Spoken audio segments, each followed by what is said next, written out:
स्वर्गलोक दीपक की रोशनी से जगमगा रहा है। कितना सुंदर वातावरण है। प्रणाम देवी लक्ष्मी। प्रणाम देवर्षि नारद। भगवान गणेश, भगवान कुबेर सहित सभी देवी देवता आज दीपावली का त्योहार मना रहे हैं। मेरा तो मन ये सब देखकर अति उत्साहित है। देवी लक्ष्मी, ये देखिए पृथ्वीवासी कितने ढेरों मिष्ठान आपको भोग लगा रहे हैं।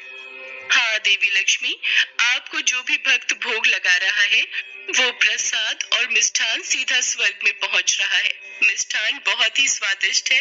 सचमुच यह दिवाली का त्योहार तो बहुत ही सुंदर है, निराला है। स्वर्ग में चारों ओर दीपावली के त्योहार की धूम मची थी।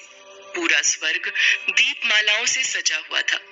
देवी लक्ष्मी, भगवान गणेश, भगवान कार्तिकेय, शिव पार्वती, भगवान कुबेर, देवी दुर्गा, देवी सरस्वती, प्रभु श्री राम, देवी सीता, लक्ष्मण तथा हनुमान सहित ब्रह्मा, विष्णु, महेश सभी देवी देवता दीपावली के त्योहार का आनंद ले रहे थे।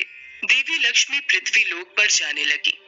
आप सब देवी देवता दिवाली के त्योहार का आनंद लीजिए। तब तक मैं भगवान गणेश और भगवान कुबेर के साथ पृथ्वीवासियों को दर्शन देकर आती हूँ। पृथ्वी लोक तो देखने में बहुत ही सुंदर लग रहा है। दीप मालाओं की रोशनी पूरे पृथ्वी लोक पर जगमगा रही है। देवी लक्ष्मी, भगवान गणेश, भगवान कुबेर आज पृथ्वीवासियों को धन, समृद्धि और वैभव से परिपूर्ण करने जा रहे हैं। अब देखना यह है कि किसके भाग्य में ये मीठा फल ग्रहण करना लिखा है और कौन इस परीक्षा में सफल होता है। इसके पश्चात देवी लक्ष्मी, भगवान गणेश और भगवान कुबेर तीनों पृथ्वी लोक के भ्रमण के लिए और भक्तों को दर्शन देने के लिए चल पड़े। भगवान गणेश, भगवान कुबेर, हम तीनों अब रूप बदल लेते हैं ताकि हम अपने भक्तों की परीक्षा ले सकें। जो आज्ञा देवी लक्ष्मी। पर आखिर हम कहाँ जाने वाले हैं देवी लक्ष्मी? जो भक्त हमारा प्रेम और सच्चे हृदय से स्वागत करेगा, हम उसी के घर जाएंगे और उसी का उद्धार करेंगे। और वे तीनों रूप बदलकर साधारण मनुष्य की भांति शहर में भ्रमण करने लगे। हर घर में रौनक थी, सब तरफ खुशहाली और उल्लास था। धन वैभव से परिपूर्ण लोग दीपावली के त्योहार का आनंद ले रहे थे। एक घर में देवी लक्ष्मी का पूजन हो रहा था। आरती की आवाज देवी लक्ष्मी के कानों में पड़ी। ढेरों पकवान पूजा में रखे हुए थे। देवी लक्ष्मी ने उस घर का द्वार खटखटाया।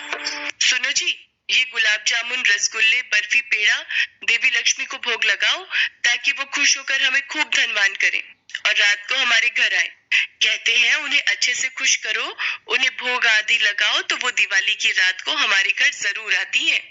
बहन, बहुत भूख लगी है, कुछ खाने को मिलेगा? हम तीनों कई दिन के भूखे हैं। आज दिवाली का त्योहार है पर हमारे पास पैसे नहीं है। कुछ मदद मिल जाती तो बड़ी कृपा होती।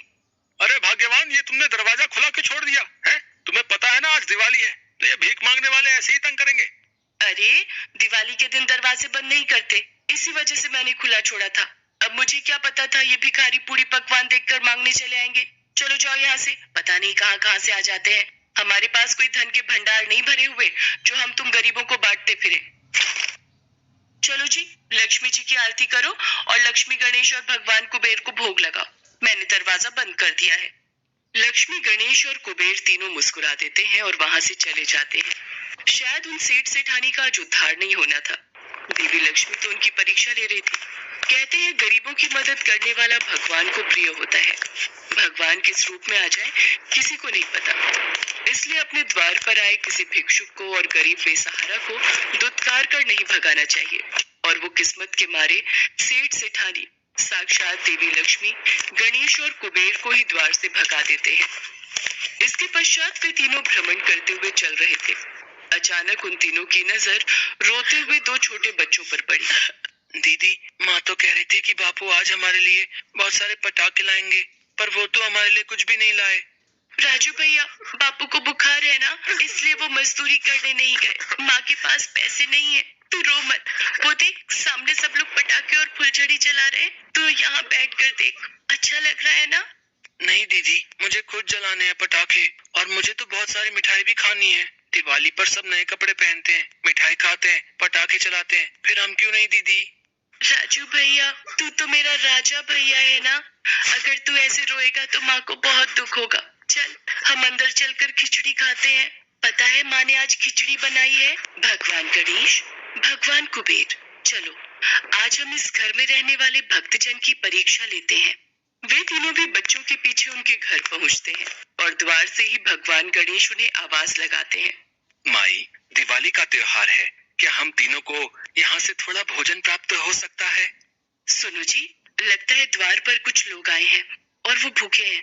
आप ये दवाई लो, मैं तब तक उन्हें देखती हूँ। हाँ हाँ, आज तो दिवाली का त्योहार है, आप लोग भूखे नहीं रहेंगे। मैंने खिचड़ी बनाई है और अभी पूजन में भोग लगाने ही जा रही थी। आप कुछ देर विश्राम कीजिए, मैं दिवाली का पूजन कर लूं, फिर आपको खिचड़ी का प्रसाद खाने के लिए दूंगी। हाँ बहन, कोई बात नहीं, तुम पूजन और आरती कर लो, तब तक हम तीनों यहीं बैठे हैं। सुमित्रा, उसके पति और दोनों बच्चे, माँ लक्ष्मी, भगवान गणेश, भगवान कुबेर और सभी देवी देवताओं की मन से आरती और पूजन करते हैं। प्रभु की लीला भी कितनी न्यारी है। आज साक्षात तीनों देवी देवता उस पूजन में वहां बैठे हुए थे। उसके पश्चात सुमित्रा खिचड़ी का भोग लगाकर उन तीनों को खाने के लिए खिचड़ी देती है। क्षमा करना अतिथि देव, आज प्रसाद में सिर्फ खिचड़ी ही भोग लगा पाई। क्या करूं, मेरे पति की तबीयत कुछ दिनों से ठीक नहीं है, इसलिए वो मजदूरी पर नहीं जा सके। मैं तो दिवाली पूजन में देवी देवताओं को लड्डू मिष्ठान का भोग भी नहीं लगा सकी। सुमित्रा की आंखें आंसुओं से भर जाती हैं। देखते ही देखते तीनों देवी देवता अपने रूप में आ जाते हैं। अपने सामने साक्षात देवी लक्ष्मी, भगवान गणेश और भगवान कुबेर को देखकर सुमित्रा और उसका पति चौंक जाते हैं। सुमित्रा, तुम ही तो चाहती थी कि आज हम तुम्हारे घर खिचड़ी का भोग खाने के लिए आए। देखो, तुम्हारा खिचड़ी का प्रसाद स्वर्ग में सभी देवी देवता प्रेम पूर्वक ग्रहण कर रहे हैं और वास्तव में सुमित्रा का भोग लगाया खिचड़ी का प्रसाद स्वर्ग में सभी देवी देवता भी आनंद पूर्वक खा रहे थे। सुमित्रा, तुमने प्रेम पूर्वक हम तीनों का स्वागत किया है, इसलिए हम तुम्हारे घर से ऐसे नहीं लौटेंगे। उसी पल तीनों देवी देवताओं ने अपने हाथ आगे किए और उनके हाथों में से सोने के सिक्के गिरने प्रारंभ हो गए। देखते ही देखते सुमित्रा की झोली सोने के सिक्कों से भर गई। धन के भंडार भरने वाली देवी लक्ष्मी, रिद्धि सिद्धि के दाता, वैभव देने वाले गणेश और धन समृद्धि देने वाले कुबेर आज उस गरीब की कुटिया में खड़े थे। सुमित्रा की खुशी का ठिकाना नहीं रहता। अब उसके पास सब कुछ था। उसके परिवार की दिवाली खुशियों में बदल गई थी। स्वर्ग लोक के देवी देवता भी आज उन देवी देवताओं पर फूलों की वर्षा कर रहे थे।